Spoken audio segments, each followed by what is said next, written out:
The white suit was never found. Blood soaked the pavement on East Paces Ferry Road in Atlanta's Buckhead district. Two men lay dying in the street, while partygoers screamed and scattered into the early morning darkness. Inside a white Lincoln limousine speeding away from the scene, a young NFL linebacker sat with his head in his hands. The man who would become known as one of the greatest defensive players in football history had just witnessed something that would follow him for the rest of his life. "I'm not trying to end my career like this," Ray Lewis said, according to later testimony. But the career was just beginning, and so was everything else. If you are new to this channel, please subscribe.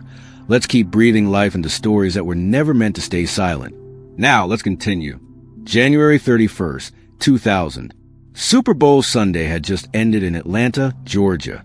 The St. Louis Rams had defeated the Tennessee Titans 23-16 in what would be remembered as one of the most exciting Super Bowls in history.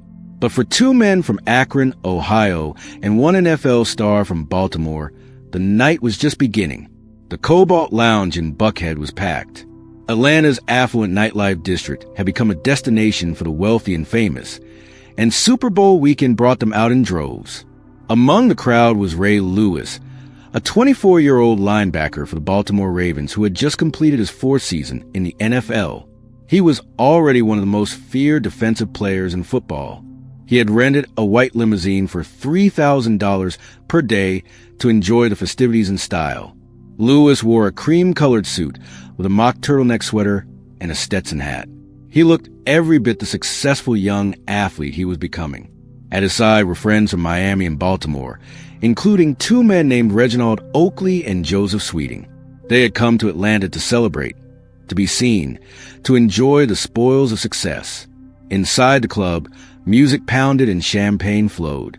Outside, hundreds of other revelers filled the streets of Buckhead. The area had transformed from a quiet residential neighborhood into Atlanta's premier nightlife destination. But that transformation had come with a price. Crime was rising. Tensions were building. And on this particular night, in the early hours after the Super Bowl, those tensions would explode. Also in that crowd were two young men from Akron, Ohio. Jason Baker was 21 years old, just 5 feet 3 inches tall, with dreams of becoming a barber and one day owning his own shop. Richard Lawler was 24, an aspiring artist with a girlfriend back home who was pregnant with his daughter.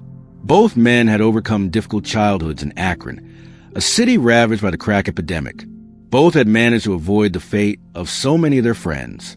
They had come to Atlanta for the Super Bowl weekend, looking for a good time. They would never make it home. The exact details of what happened next have never been fully established. What is known comes from fragments of testimony, from witnesses who saw parts of the encounter, from the physical evidence left behind. The story that emerged was one of pride, alcohol, violence, and death. According to witness testimony, the trouble started as Lewis and his group were leaving the Cobalt Lounge around 4 a.m. They walked toward the rented limousine parked on the street. As they approached the vehicle, they encountered Baker, Lawler, and their friends from Ohio. Words were exchanged. One witness, a rapper named Jeff who performed under the name Chino Nino, testified that he and his friend were talking about women they had seen in the club when Oakley interrupted them. Oakley appeared aggressive, according to Gwen's testimony. Lewis and another man pulled Oakley back, apologized, and tried to get him into the limousine. But the damage was done. The two groups began exchanging insults. Then came the moment that changed everything. As Lewis and Sweeting were about to enter the limousine, Richard Lawler shouted back at them. According to testimony, he yelled, "This is OHIO." The smallest member of the Ohio group, Jason Baker, stopped. He turned around and walked back to where Lewis was standing. "Who the hell do you think you guys are?" Baker demanded. Oakley jumped out of the car and inserted himself between Baker and Lewis. Then Baker did something that would prove fatal. He swung a Moët champagne bottle and hit Oakley over the head. Blood began flowing from Oakley's scalp. What happened next lasted approximately 90 seconds. In that minute and a half, two men would die and the trajectory of multiple lives would be forever altered. Two members of the Ohio group jumped on Sweeting. Oakley and another man began fighting with Baker. According to multiple witnesses, punches were thrown. Men grappled in the street. The crowd that had been celebrating moments before now scattered in panic. And somewhere in those 90 seconds, knives came out. When it was over, Jason Baker lay in a pool of his own blood on the pavement. A stab wound through his heart. Richard Lawler was nearby, also stabbed to the heart. Both wounds were described by the medical examiner as precise, deliberate, and delivered to vital areas. These were not random slashes. Someone had known exactly where to strike. The limousine sped away from the scene. Inside, according to later testimony, Lewis looked at Oakley and asked, "Did you stab anyone?" Lewis then gave an order, according to witness testimony. He told everyone in the vehicle to keep quiet about what had happened.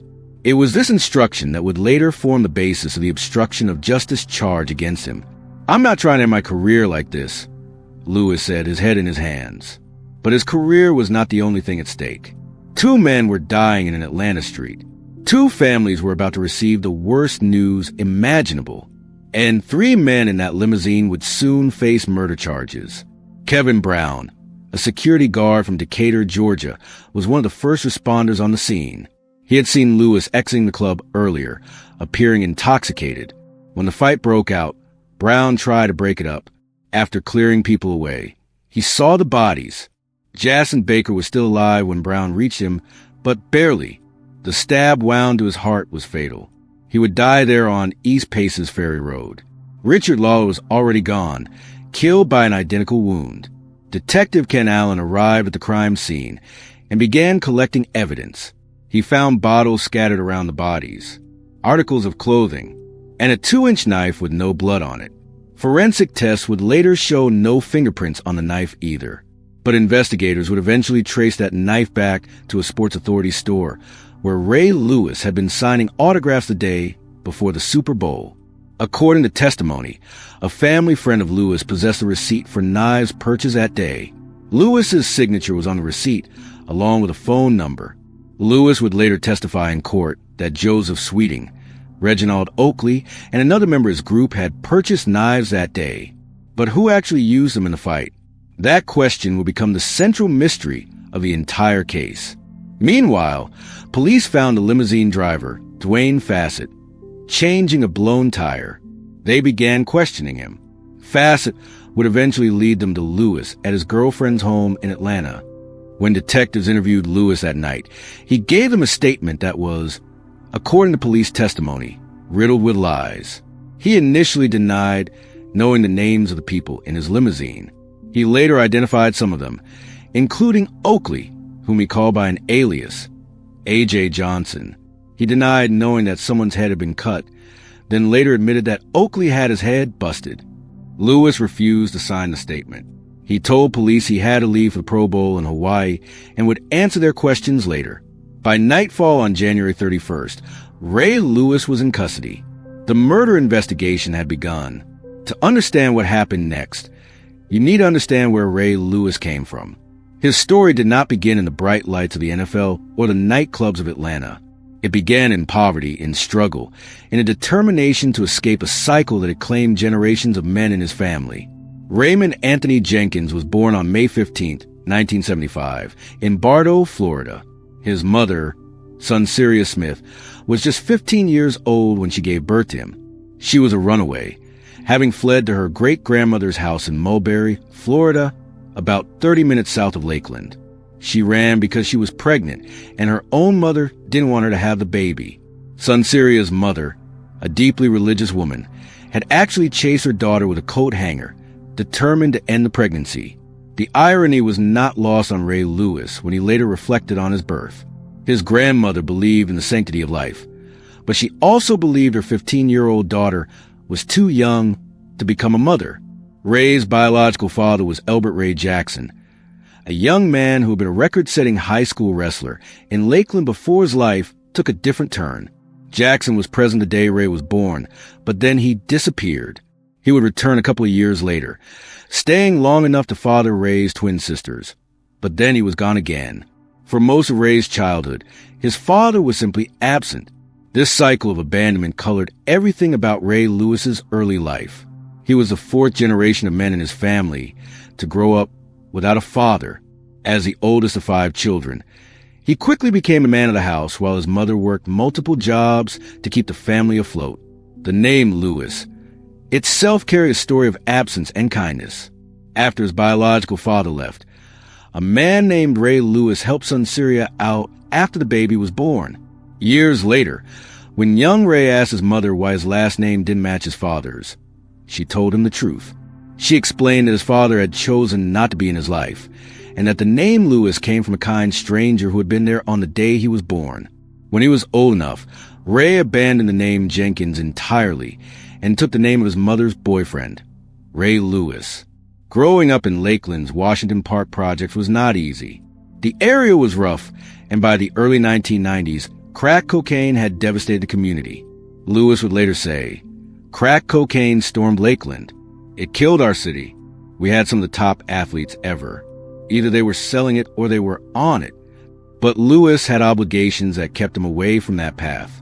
As the oldest child, he was responsible for his younger siblings while his mother worked. He helped his sisters with their hair. He made sure his younger brother got to daycare on time. He essentially took on the role of father to his own siblings while still a child himself. His mother, Syria Jenkins, was a hard disciplinarian. She needed Ray to be responsible because she needed him to take on duties that most children never face. She once came to his 6th grade classroom after his teacher complained about him acting up, and she disciplined him in front of the entire class. After that, there were no more problems. Football became Ray Lewis's escape and his salvation. A youth coach known as Coach Biscuit, whose real name was Lynn Gore, noticed Lewis playing street football and took him under his wing when Lewis was 10 years old. Gore actually lived right behind Lewis on 10th Street in Washington Park. Getting son Syria's permission to let Ray play football wasn't easy. It took Gore hours to convince her. What Lewis never knew was that Gore had agreed to essentially become Ray's babysitter, picking him up from school, watching him, and making sure he got to him from football practice. Lewis showed exceptional athleticism from an early age. He competed in street races against older kids, running from pole to pole down neighborhood streets.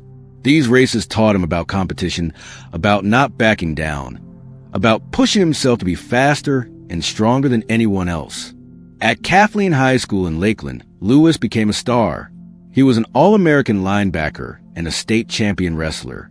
His wrestling background would later contribute to his devastating tackling technique in football. Despite his relatively small size for a linebacker, scouts worried he was too small. Lewis made up for it with fierce intensity and instincts that couldn't be taught.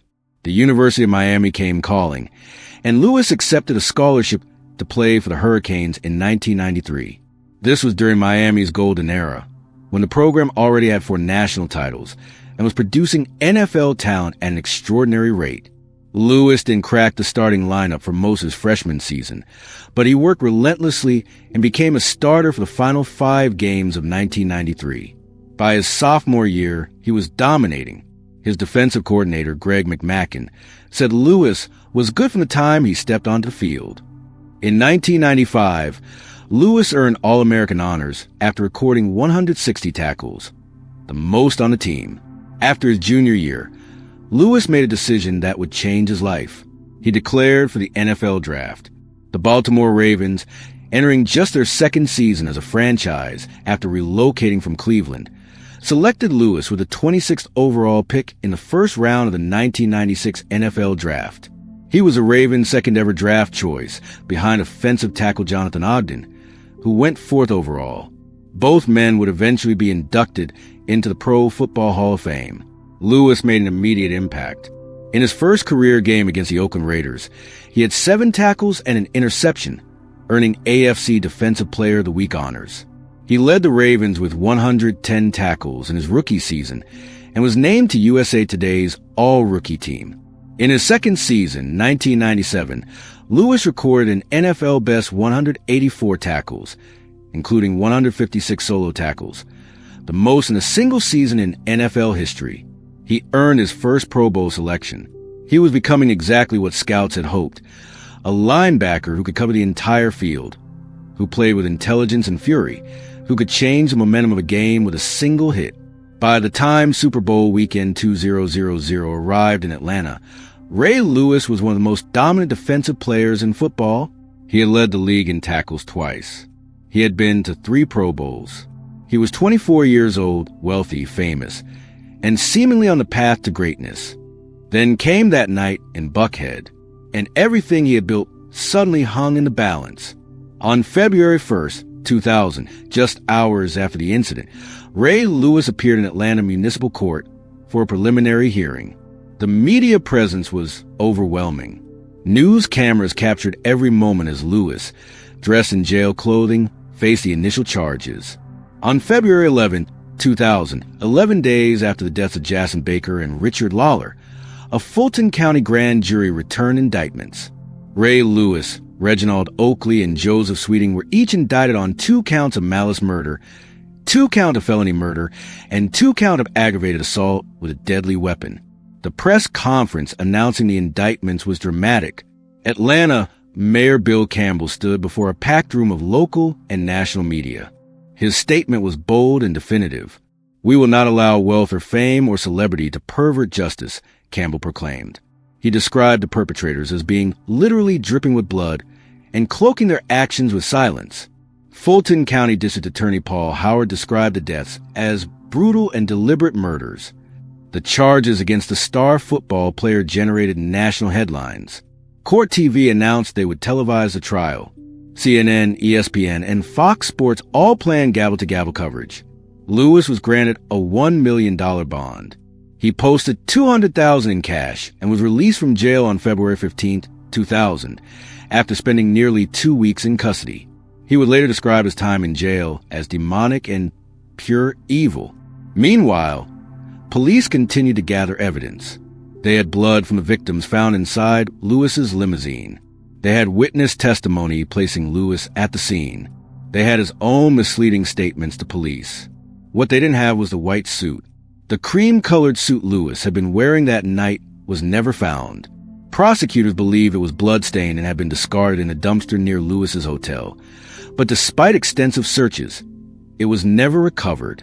That missing suit would become one of the enduring mysteries of the case. The trial was set for May 15, 2000, Ray Lewis's 25th birthday. While the legal machinery ground forward, 2 families in Akron, Ohio, were left to grapple with unimaginable loss. Priscilla Lawler, Richard's mother, could not accept that her son was gone. Even years later, she would tell reporters that she didn't discuss him in the past tense. She couldn't acknowledge it. The numbness that set in after his death never fully lifted. Richard Lawler had been an aspiring artist. He had overcome a rough upbringing in Akron, avoiding the pitfalls that claimed so many of his peers. He had a girlfriend who was pregnant. A daughter named India will be born just months after his death, a little girl who would never know her father. Jason Baker had been on his way to becoming a barber.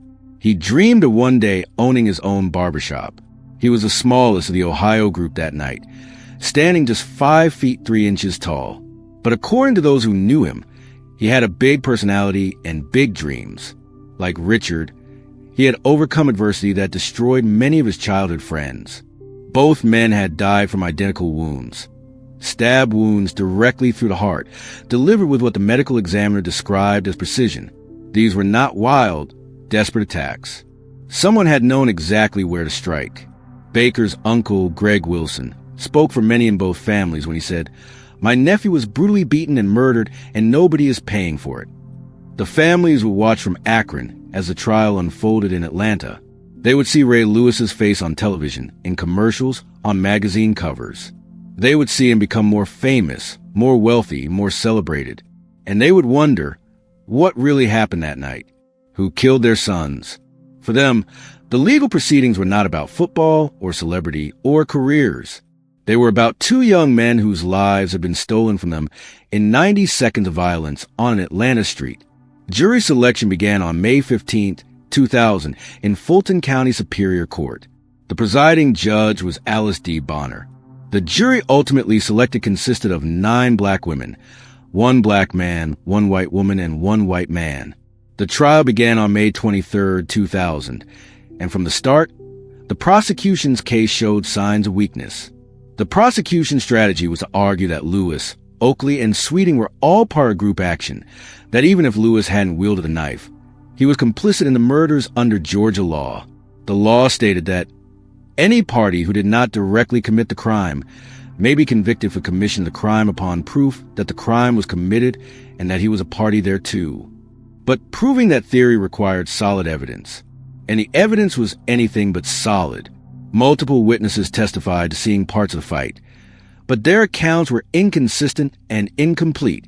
Jeff Gwen, the rapper from Akron, testified that he saw Oakley and an unidentified man holding knives during the fight. He said he did not see Lewis with a weapon. Another witness confirmed seeing an unidentified man with a knife, but couldn't identify who it was. Dwayne Fassett, the limousine driver, was supposed to be a key witness for the prosecution. He had previously told investigators that he saw Lewis, Sweeting, and Oakley fight with the victims, and that he overheard Sweeting and Oakley saying they had stabbed a man. He claimed he heard Lewis tell them to lie to police. But when Fassett took the stand, his testimony crumbled. He said he saw Lewis raise his arm, but didn't actually see him hit anyone. He said he heard Lewis telling his friends to stop fighting and get into the vehicle. According to reporters present in the courtroom, Fassett seemed pained when forced to admit that Lewis had told everyone in the limousine to just keep your mouth shut and don't say nothing. Fassett confessed that he liked Lewis. His testimony was spotty, full of inconsistencies and lapses in memory. He even admitted to hearing loss. Then came Chester Anderson, a witness who would prove to be the prosecution's biggest mistake. Anderson was a con artist, currently in jail on identity fraud charges. He testified that he saw Lewis kicking a man during the street brawl. But defense attorney Ed Garland eviscerated Anderson on cross-examination, exposing him as unreliable and showing that his testimony was full of inconsistencies.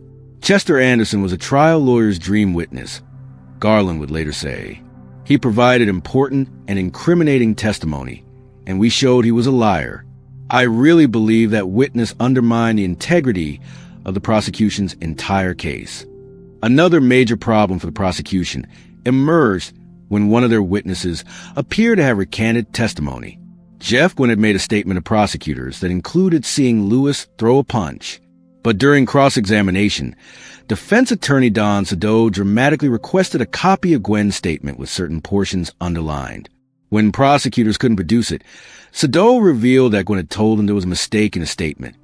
He hadn't actually seen Lewis throw a punch, but prosecutors had never informed the defense of this recantation. Judge Alice D. Bonner was visibly angered by the prosecution's failure to turn over this evidence. It wasn't the first time during the trial that prosecutors had failed to provide exculpatory evidence to the defense. Police officers testified that Lewis's original statement on January 31st was riddled with lies. He had denied knowing the names of people in his limo, then later identified them using aliases. He had denied knowing about injuries, then admitted knowing about them. He refused to sign the statement, citing his need to leave for the Pro Bowl. But lying to police, while potentially criminal in its own right, didn't prove murder. The prosecution was struggling to place a weapon in Lewis's hands.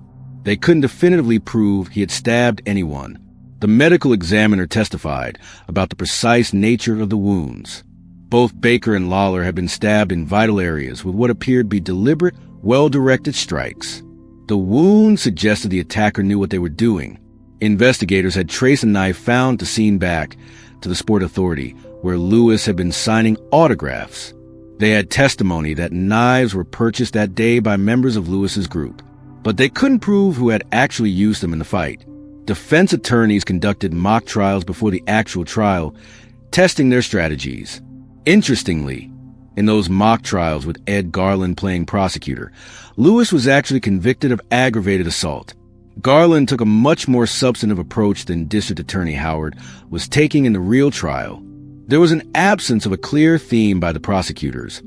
Garland would later explain. There was a failure to really articulate their theory. If they had developed the case against Lewis in the strongest way, they would have argued that he had to have known the knives were out there.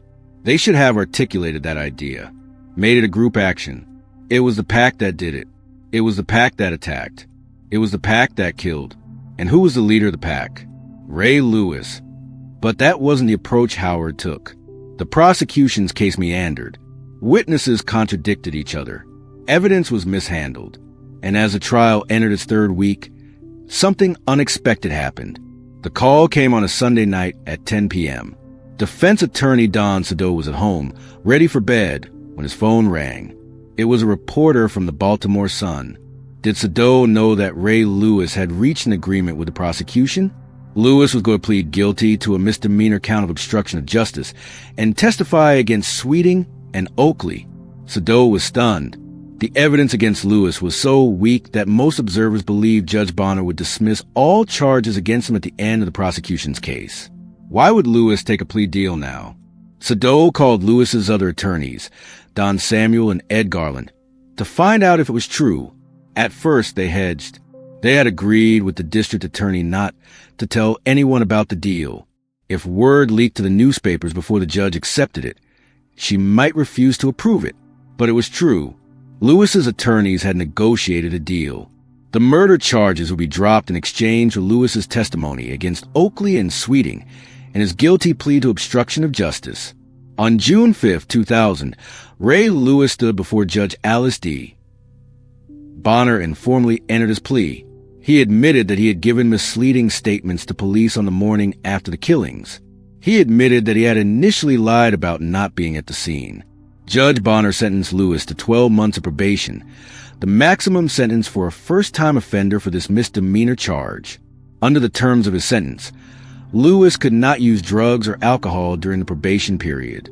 The NFL also fined Lewis $250,000, believed to be the highest fine ever levied against an NFL player for an infraction not involving substance abuse. Lewis's co-defendants and their attorneys were shocked. Both Don Sado and Bruce Harvey, who represented Sweeting and Oakley respectively, believed the evidence was so weak that all three men would likely walk free. Why had Lewis taken the deal? Various theories emerged. Some believed Lewis's attorneys were worried about Chester Anderson's testimony, despite discrediting him on cross-examination. Others thought Lewis simply wanted the ordeal to end, so he could return to football.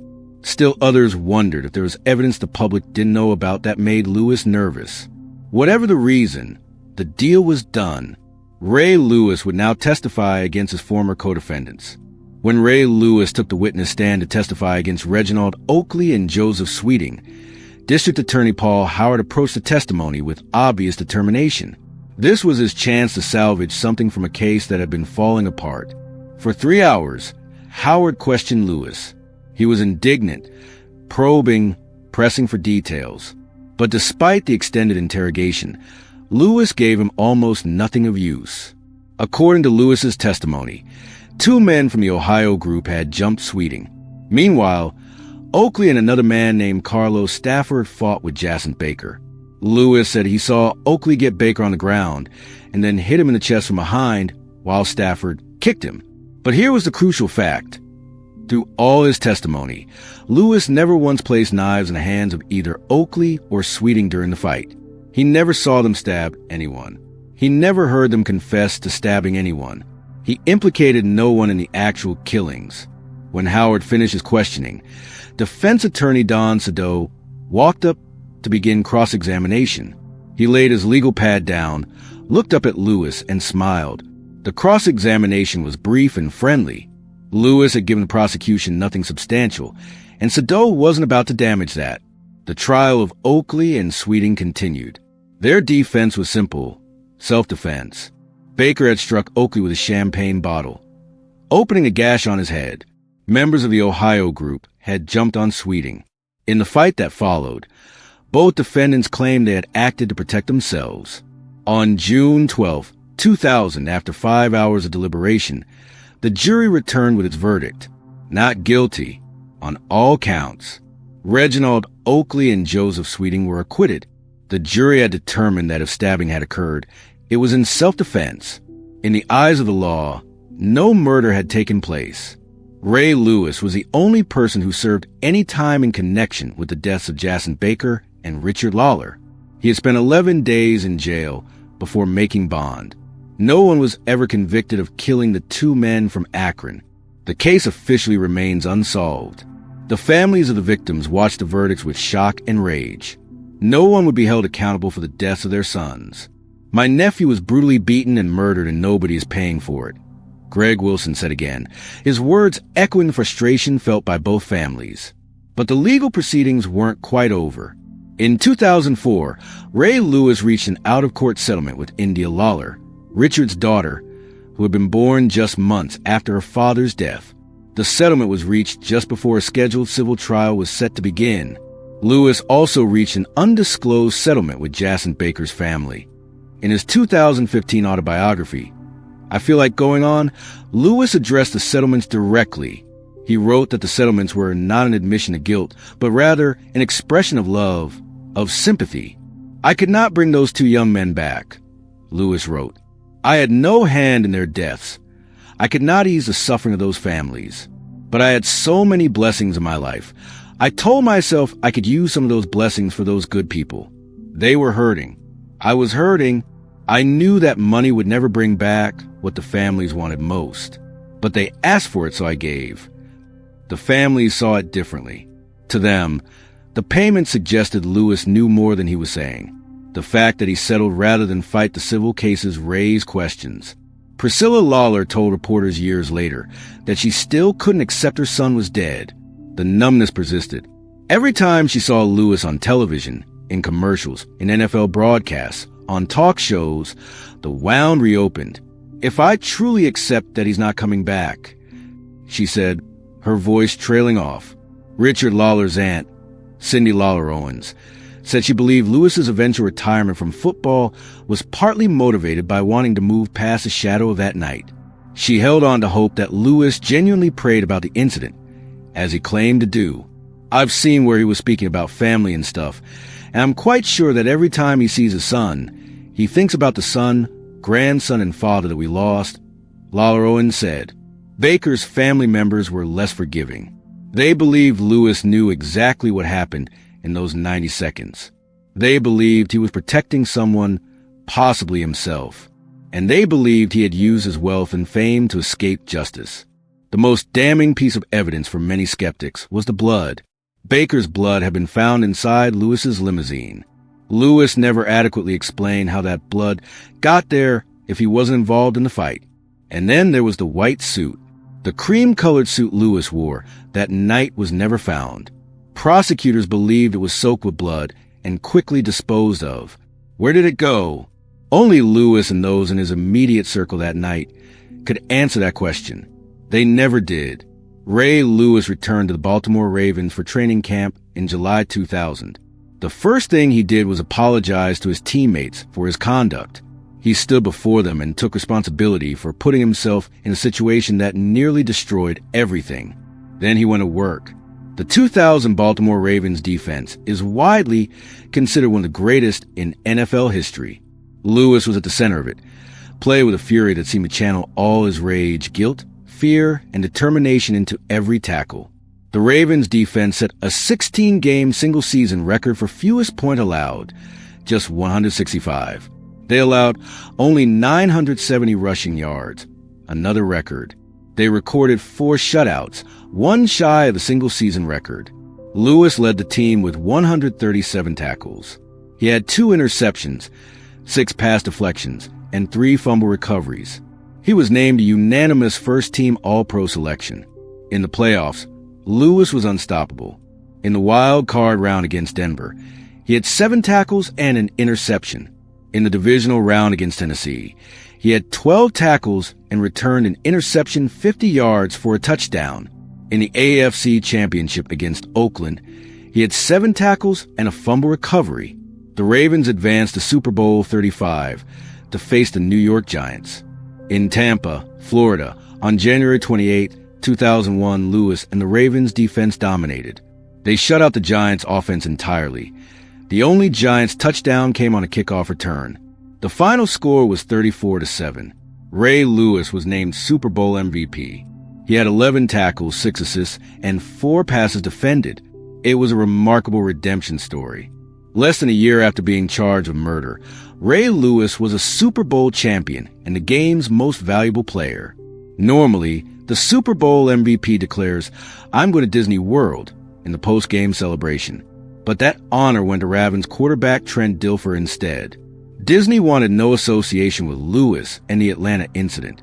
Lewis was also named NFL Defensive Player of the Year for the 2000 season. It was the first of 2 such awards he would win, claiming the honor again in 2003. Over the next 12 years, Lewis continued to dominate. He was selected to 13 Pro Bowls over his career. He was named first-team All-Pro 7 times. He led the NFL in tackles multiple times. He accumulated 2,059 career combined tackles, including 1,568 solo tackles, both NFL records. But the shadow of Atlanta never fully disappeared. Every major career milestone was accompanied by questions about that night. Every Hall of Fame discussion included the caveat about the incident. Every profile mentioned the deaths of Baker and Lawler. In 2010, Lewis gave an interview to the Baltimore Sun about the case. "I'm telling you, no day leaves this earth without me asking God to ease the pain of anybody who was affected by that whole ordeal," he said. "He's a God who tests people. Not that he put me in that situation, because he didn't make me go nowhere. I put myself in that situation." It was as close as Lewis ever came to expressing real remorse, though he still maintained he had no direct involvement in the killings. In interviews over the years, Lewis consistently maintained his innocence. He said there was never 1 inch of evidence against him. He said people focus on the fact that he was charged with murder, but never mentioned that he was never convicted, that the evidence didn't support the charges. I hear people bring up Atlanta like, "Oh, Atlanta's supposed to scare me," Lewis told an NPR interview in 2013. "I was charged with something I didn't do. God has never made a mistake." Yet the questions persisted. Why did he lie to police that morning? Why was Baker's blood in his limousine? Where was the white suit? Why did he take a plea deal when the case against him appeared so weak? Lewis's attorneys offered explanations. Ed Garland said Lewis lied to police because he was afraid and wanted to distance himself from the incident. Don Samuel said Lewis's instinct was to protect his friends. The blood in the limousine could have gotten there in any number of ways during the chaotic aftermath. The suit might have been discarded simply because it was torn or stained during the commotion. But to the families of Baker and Lawler, these explanations rang hollow. After 2000, Ray Lewis became increasingly public about his Christian faith. He had always been religious to some degree. His grandmother was deeply devout. But after Atlanta, his faith became the defining characteristic of his public persona. Before every game, Lewis performed an elaborate pre-game dance, a ritual that became iconic.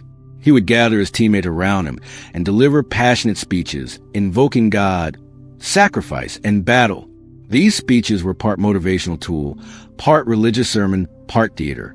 Lewis spoke frequently about God testing him, about redemption, about second chances. He framed the Atlanta incident as a trial sent by God to strengthen him, to prepare him for greater things. Some found this genuine and moving.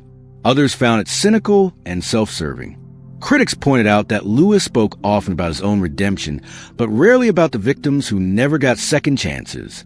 In his autobiography, Lewis wrote extensively about faith, family, and football, but his description of the Atlanta incident was brief and vague. He maintained that he had been wrongly accused. He said the incident taught him valuable lessons about the company you keep and the situations you put yourself in. But he offered few concrete details about what actually happened that night. The book's title, I Feel Like Going On, came from a gospel song.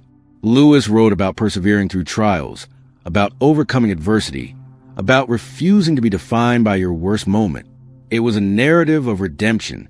But for the families in Akron, Ohio, there was no redemption. Their sons were still dead. No one had been punished.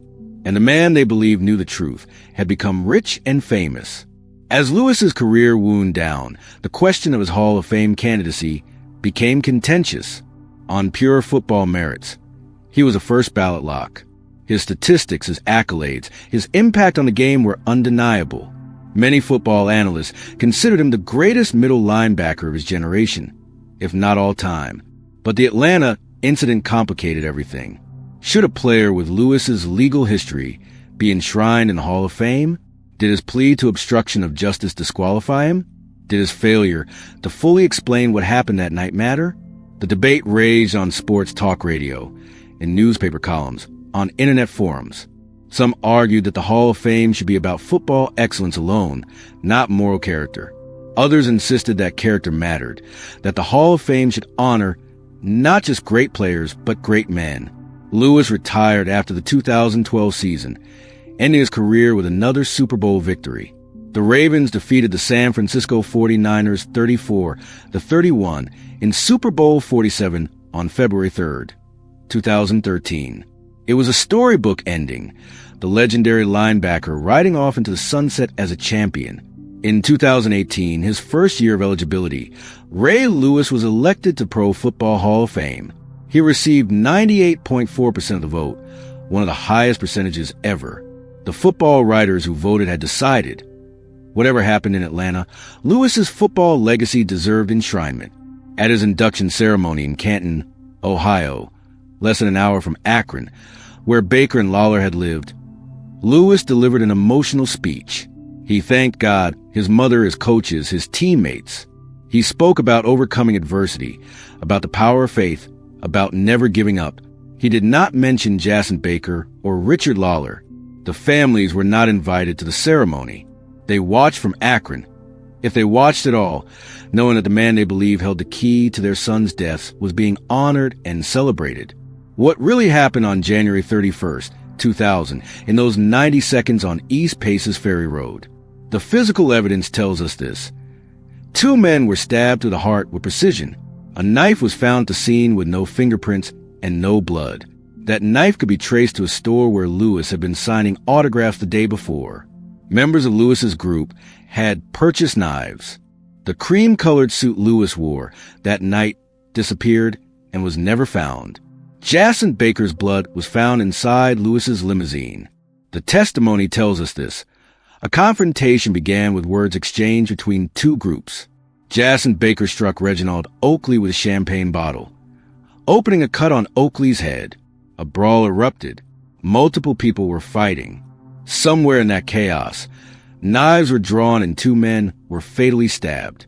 Ray Lewis testified that he saw Oakley and Carlos Stafford fighting with Baker, with Oakley hitting Baker from behind. But Lewis never testified to seeing knives. He never testified to seeing the actual stabbings. He never implicated anyone in the murders. The jury that heard all the evidence against Oakley and Sweeting found them not guilty. They determined that if stabbings occurred, they were in self-defense. Under Georgia law, that made them legal. Most who study the case closely believe the truth lies somewhere between possibilities 2 and 3. The evidence suggests Lewis knows more than he's saying.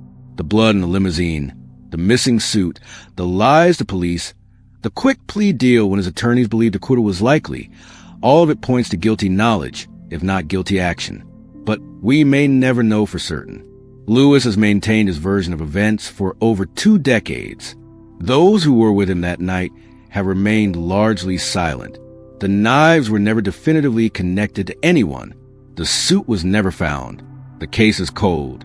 Ray Lewis retired as one of the most decorated defensive players in NFL history. His statistics are staggering. 2,059 career tackles, 41.5 sacks, 31 interceptions, 20 fumble recoveries. He won 2 Super Bowls, 2 Defensive Player of the Year awards, and 13 Pro Bowl selections. He revolutionized the middle linebacker position with his combination of athleticism, intelligence, and intimidation. After retirement, Lewis became a television analyst for ESPN and later Fox Sports. He appeared in commercials for Under Armour and other brands. He became a motivational speaker, commanding hefty fees to deliver passionate speeches about overcoming adversity. He wrote his autobiography. He launched various business ventures. In many ways, Lewis achieved the redemption narrative he sought. To millions of fans, he is a hero, a warrior, a man who overcame false accusations to achieve greatness. His pre-game speeches are legendary. His intensity was unmatched. His leadership transformed the Ravens into champions. But to the families of Jason Baker and Richard Lawler, Lewis represents something else entirely. He represents unanswered questions, justice delayed and denied, a system that they believe failed their sons because of wealth and celebrity. India Lawler grew up without her father. She never got to know Richard Lawler, never got to see him watch her grow up, never got to have him walk her down the aisle at her wedding. She received a financial settlement from Ray Lewis, but that money could never replace what was taken from her. Jason Baker's dreams of becoming a barber and owning his own shop died with him on that Atlanta street. His family mourns a future that never happened, a life cut short at 21 years old. Both families have had to watch Ray Lewis become a multimillionaire celebrity while their sons remain in graves. They've had to hear him praised as a leader, a champion, a role model. They've had to listen to him speak about God's plan and redemption and second chances. My nephew was brutally beaten and murdered, and nobody is paying for it, Greg Wilson said. Those words, spoken in the aftermath of the trial, remain true today. The unanswered questions. Even now, more than 2 decades later, fundamental questions remain. Who stabbed Jason Baker and Richard Lawler? If it was Reginald Oakley and Joseph Sweeting, a jury found them not guilty by reason of self-defense. If it was someone else, they've never been identified or charged. What happened to the white suit? Ray Lewis wore a cream-colored suit that night. It was never found. If it was blood-stained and discarded, who discarded it? When? Where? How did Jason Baker's blood get into Ray Lewis's limousine? Lewis has never provided a satisfactory explanation for this. If he wasn't involved in the fight, how did the blood get there? Why did Ray Lewis take a plea deal when his attorneys believed he would likely be acquitted? The evidence against him was weak and getting weaker. What made him agree to plead guilty to obstruction of justice? What did Ray Lewis tell his friends in the limousine? Multiple witnesses testified that Lewis told everyone to keep quiet. Was he just trying to avoid unwanted publicity? Or was he orchestrating a cover-up? These questions may never be answered. The principals have moved on with their lives. The case is cold. The physical evidence that wasn't found in 2000 won't be found now. The story of Ray Lewis is, in many ways, the story of America. It's about poverty and opportunity, about violence and redemption, about race and justice, about celebrity and accountability. Lewis came from nothing. He was born to a 15-year-old mother who had fled her own home to escape an attempted forced abortion. He grew up in projects ravaged by crack cocaine. His father abandoned him. He took care of his siblings while his mother worked multiple jobs. Football was his way out, and he seized that opportunity with both hands. He made it to the NFL. He became a star. He earned millions of dollars. He achieved everything the American dream promises to those who work hard enough, sacrifice enough, believe enough. Then came Atlanta. In 90 seconds, everything he'd built nearly collapsed. 2 men died. Lewis was charged with murder. His career, his freedom, his future all hung in the balance. But Lewis survived. He hired the best lawyers money could buy. He took a plea deal that allowed him to avoid a murder trial. He returned to football and became better than ever. He won championships. He became a Hall of Famer. He became wealthy beyond anything he'd imagined as a child in Lakeland. Is this a story of redemption? Or is it a story of a 2-tier justice system where wealth and fame can buy outcomes that ordinary people never receive? The answer probably depends on who you are and what you believe about Ray Lewis. If you believe Lewis was wrongly accused, unfairly targeted because of his celebrity, then his story is inspiring. He overcame false charges, proved his innocence through acquittal and plea, and went on a legendary success. He is a man who was tested by adversity and emerged stronger. If you believe Lewis knows more than he's saying, that he protected himself and possibly others, that he used his wealth and legal team to avoid full accountability, then his story is troubling. He is a man who escaped consequences that others would have faced, who built a celebrated career on a foundation that includes 2 graves in Akron, Ohio. The truth likely lies somewhere between these extremes, in a gray area where most real-life stories reside. Ray Lewis probably didn't stab anyone, but he probably knows more than he said. He made terrible decisions at night about where to go, who to associate with, and how to respond afterward. His lies to police were real. His obstruction of justice was real. Whether there was more beyond that remains unknown. What is certain is this: Two young men from Akron, Ohio, went to Atlanta for Super Bowl weekend in January 2000. They never came home. Their families have grieved for over 2 decades. No one was ever convicted of killing them. And Ray Lewis, the man who was with them in their final moments, became one of the most celebrated football players of his generation.